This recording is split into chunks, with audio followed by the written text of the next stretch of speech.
అవలేను కక్కుకున్నా అన్నదే అవ్వ. అవలకు సాధ్యమైతే లేదు అన్నదే అవ్వ. నేను భుజాలుగా చేతేసుకొని అవ్వ అవలిందోలుగా పోయిండే అవ్వ. అవలిందా కళ్ళ తీసిపోయిండే అవ్వ. అవలకు చక్కెర కావరన్నదే అవ్వ. అవ గుడివాసి పెట్టంగా అవ్వ. అవనెత్తి దింపేసిందే తల్లి. వాళ్ళు ఏం చేసిండ్రే అవ్వ. ఆడ ఏం తిన్నదే అవ్వ. ఏం పెట్టిండో చెప్పలేదే అవ్వ. అవ నేనేం తిన్నా చెప్పలేదే అవ్వ. ನನಗೆ ఎన్నొద్దులు ఆయన అవ్వ. ನನಗೆ జ్వరం కొట్టబట్టి అవ్వ. వాళ్ళు అడగలేరే అవ్వ. నా బిడ్డని ఇంత అన్యాయం చేసిరే అవ్వ. ఇంత వెండి వేసిరే అవ్వ. ಅವನ ಬಿಡಿ ಸಾಕದಾಲ ಮುಂಡೆನೆ ಅಪ್ಪ ಅವನ ದರ್ಶನಾలు ఉంచుకుందనే. మాది ఆదిలాబాద్ జిల్లా తాంసీ మండల్ హెడ్ క్వార్టర్. మేము ఇక్కడ ముక్కలు నివసించడానికి వచ్చిన కూలి పనికి. ఇక్కడ సోషల్ వెల్ఫేర్ పోచంపల్లిలో మా పాప చదువుకుంటుంది. గత 3 సంవత్సరాలు చదువుకుంటుంది. ఆ పాప 7వ తారీఖు 12వ నెల 2025 నాడు మాకు ఫోన్ చేయడం జరిగింది. వామిటింగ్ అని ఫోన్ చేయడం జరిగింది. ఇమ్మీడియట్లీ మా మెసేజ్ వచ్చి నిర్మల్ గవర్నమెంట్ హాస్పిటల్ తీసుకెళ్ళడం జరిగింది. 7-8 గవర్నమెంట్ హాస్పిటల్లో జాయిన్ చేసినాం. 8వ తారీఖు 8, 9, 10 స్వప్న మేడం దాంట్లో జాయిన్ చేసినాం.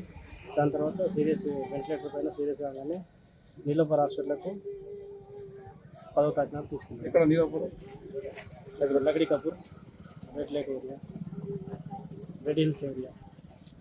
ప్రాబ్లం ఏమన్నారండి? పాపకు ఓన్లీ మాకు ఇక్కడ సోషల్ వెల్ఫేర్ అయిపోయింది, పోచంపల్లి అయిపోయింది, మాత్రం ఓన్లీ వామిటింగ్ వస్తుందని చెప్పడం జరిగింది. మేము ఆల్రెడీ గవర్నమెంట్ హాస్పిటల్కు నిర్మల్ జరిగితే ఆల్రెడీ పసిరికలు అటెంప్ట్ అయినాయి. లివర్ ప్రాబ్లం అయింది, డెంగ్యూ మీదకి ఎక్కింది సార్. ఇంతకుముందు ఏం లేకుండా సార్, ఒక ప్రాబ్లం లేకుండా. ఆమె ప్రాబ్లం అంటే ఒకటే ఉంటుంది, చెవు నొప్పి, యూరిన్ ప్రాబ్లం. యూరిన్ అంటే మొత్తానికంటే చిన్నప్పటి పోసుకుంటుంది, నైట్లో పోసుకుంటుంది. అది మిగతాది ఏమి ఉండదు సార్. ఆమెకి ఏం ప్రాబ్లం లేదు. మీకు ఏమైనా ఫోన్ చేసి రాష్ట్రం నుంచి? ఫుడ్ మాకేం లేదు, ఫుడ్ ప్రాబ్లం, ఆడ ఫుడ్ పాయిజన్ అయిందని చెప్పేసి హాస్టల్లో మాకు ఒకటే చెప్పింది సార్, వామిటింగ్ అవుతుందని చెప్పాను అంతే. వామిటింగ్ అవుతుందని చెప్పిండు. పాప చెవు నొప్పి ఫస్ట్ చెవు నొప్పితోటి 5వ తారీఖు నాడు చెవు నొప్పికి ట్రీట్మెంట్ వేసిన అని చెప్పిండు. తర్వాత మాకు ఏం చెప్పలేదు సార్ అని చెప్పిండు.